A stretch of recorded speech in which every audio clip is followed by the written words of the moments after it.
Okay, this is gonna go under your arms, around your chest. Okay. This one here.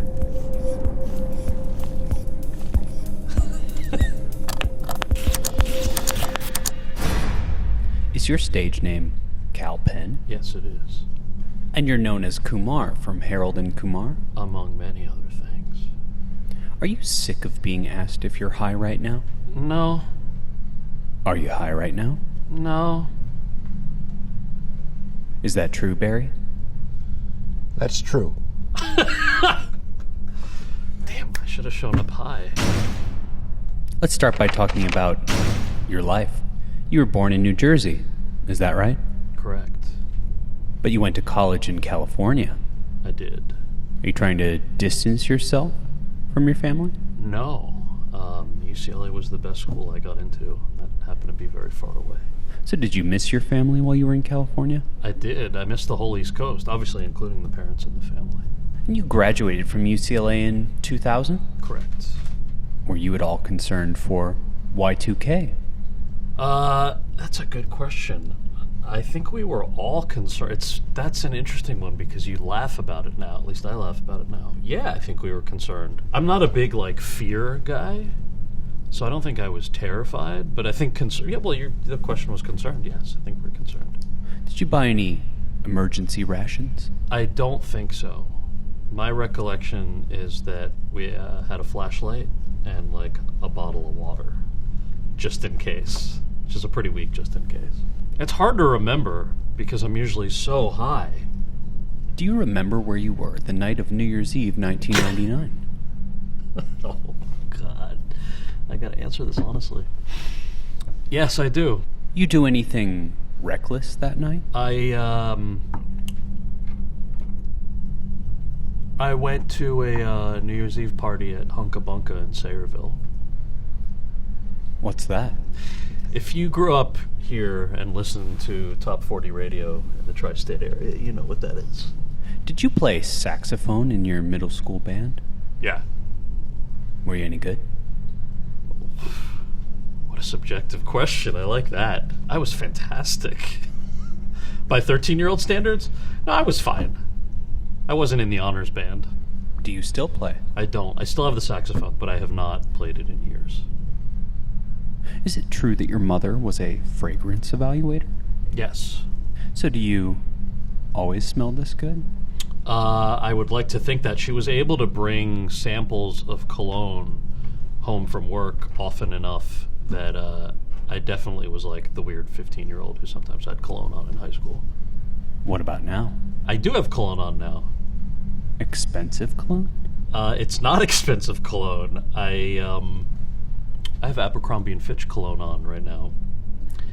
And along with Axe body spray, I get lots of compliments for these two things.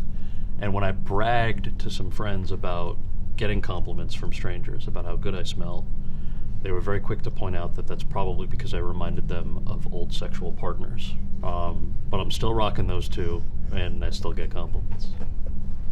So do you think you smell better than Barry? I did not get a chance to properly smell Barry, so there's a very little control group going into this. Avoidance. But that is, I will acknowledge that that's avoidance because he's at the controls. You've taught film classes at UPenn, is that correct? Yes. You said on the Late Late Show that you're a very strict professor? Early in my class I was. So early in the semester I was very strict, and then I loosened up. Because I wanted to make sure that people were taking my class for the right reasons, meaning that they actually wanted to learn, and that they did not get excited because Kumar was teaching a film class. And the first day I outlined the class and talked about how it's impossible to get an A unless you do all the reading, because 10% of the grade is pop quizzes in the classroom based on the reading for the week.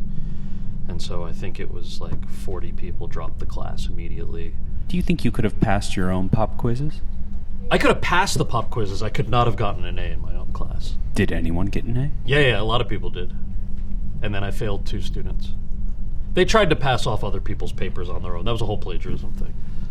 That's harsh, man. Yeah. You ever check your rating on ratemyprofessor.com? No. Do I have one? I looked it up, and you don't seem to have one. Okay, thank you. Well, that's good. Were you expecting a good rating? I remember the course evaluations that came back, and they were mixed. Did that hurt your feelings? No, not really. I think it was, the class wasn't for everybody, and also I'm not a traditional instructor. But I was terrified when you just asked me that question, because I'm like, oh man, I hope I don't have a rate my professor. Let's move on to your career. Would you say your breakout role was playing Taj in Van Wilder? Probably, yeah. Well, yeah, probably. Harold and Kumar was definitely a bigger leap, but my first real credit on a studio film was Van Wilder, definitely. Did your parents watch the film? Yes. It's a late 90s, early 2000s party movie, so the tone of it's not Shakespeare. But I remember bringing them the script. They read it, and I remember my mom saying in a very shocked voice as she turned a page, "Oh my gosh, this is pornography." I was like, oh no, here we go. And then we're talking about what is and isn't pornography, which was horrifying, but I was glad that we did it with the script so that they knew what to expect, and more importantly, knew not to call all of their friends proudly to say, you guys should all go see this movie with my son. Do you think that was the first time you talked about pornography with your parents? Oh, definitely, yeah. I hope that checks out, because otherwise I've got some memory issues. Was this man, Ryan Reynolds, easy to work with? What a handsome man. Can we just show our friends who are watching? Is there a camera behind me, or do I need to hold this up? What a handsome man. He was not only easy to work with, he was a lot of fun to work with. I'm a huge fan of this guy. Did you see Deadpool? I did see Deadpool. Did you see Deadpool 2? Is there a Deadpool 2? I've been really busy, guys, so, is there Deadpool 2? Let's talk about the big one. Harold and Kumar go to White Castle. Is it true you don't smoke weed? Yes. And you also don't eat meat? Correct. So is it safe to say you were acting disingenuously? No. Acting, as Meisner said, is living realistically under imaginary circumstances. You didn't know I was this much of a nerd. It's kind of what I loved about the movies, is I'm not a stoner in real life, and I try to eat healthy. I say this having just eaten fast food before I walked in here, before you get to that question. So I hate answering the question on the street, like, hey, do you want to smoke a joint with me, which happens often. Embarrassment of riches, stoners. I used to be honest and say, sorry, I don't really smoke, and they would be really devastated. Not just disappointed, but they felt wronged. So now I have stopped saying I don't really smoke weed, and I've started just saying, oh, I'd love to, but I've got a thing. I gotta run to a meeting, or I gotta run to a thing, or how about a high five instead? So you don't want to smoke weed with me after this? No, we can do that. Are you and this man actually friends, or is that a lie too? Yes. John Cho is a brother to me. Also, look at how twinky I am. Look at that. What happened? So yes, we were friends during the movie, and we're still very good friends in real life. You'd say he's a classy guy? He's a super classy guy, yes. So as a real friend, he still let you wear that puka shell necklace? Mm-hmm. Yeah, he gave it to me. He gave me the puka shell necklace. Is that true? No. You're the star of the new show Sunnyside, right? I am. The character you play, Garrett, his career is ruined by drug charges? Yes. Is this something you can relate to? Garrett's life is more disrupted by alcohol charges, so he gets pulled over for walking on the BQE here in New York for being drunk, and then tries to bribe a cop. In the original script of the pilot, he's also doing coke with some hookers, but that got cut because we're on NBC. Bribery is perhaps the biggest thing. So thankfully I have not, to my knowledge, bribed anybody. Have you ever been pulled over and used your celebrity status to get out of a ticket? Yes, but it has not worked. So I was riding with a friend who was speeding, and we got pulled over, and I didn't know if that kind of thing works or not. But then I was like, as he was writing the ticket and got his license and went back to the cop car, I was just like, well, at least say hi. Maybe he does like your movies. He can make the ticket go away. So when the cop came back, I was like, let me thank the officer. So I leaned forward and I was like, thanks, officer. Sorry for the trouble.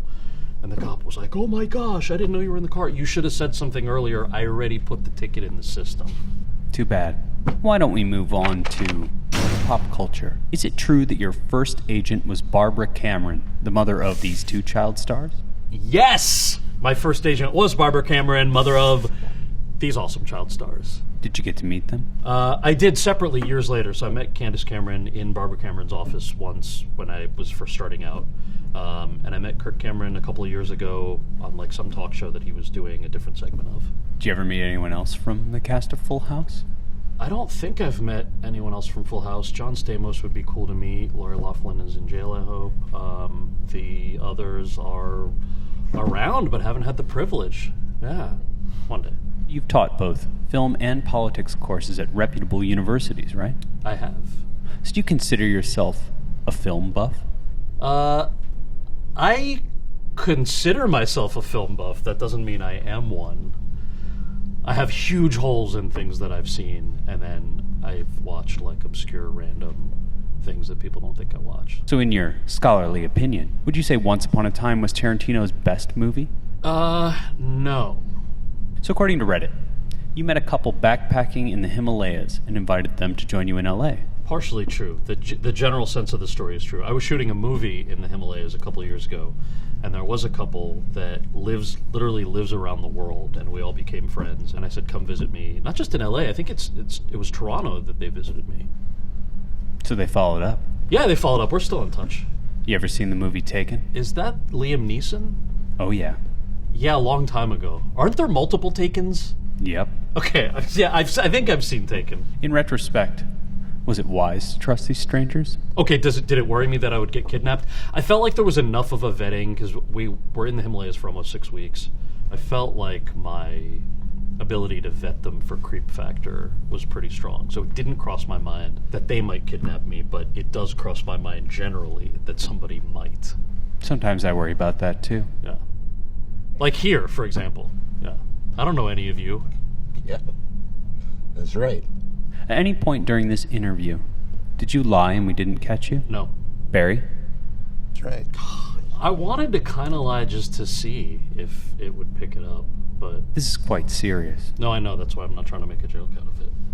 It's weird. I immediately got nervous when I strapped this on because you watch a lot of movies where this is on, and then I noticed this is like a super old school lie detector test. At least it looks like one. It's in a suitcase, which is even more intimidating. The only suggestion I would have to make it even more intimidating is if you rocked a monocle. Maybe I'll get a monocle. That's the only thing that could make this more intimidating.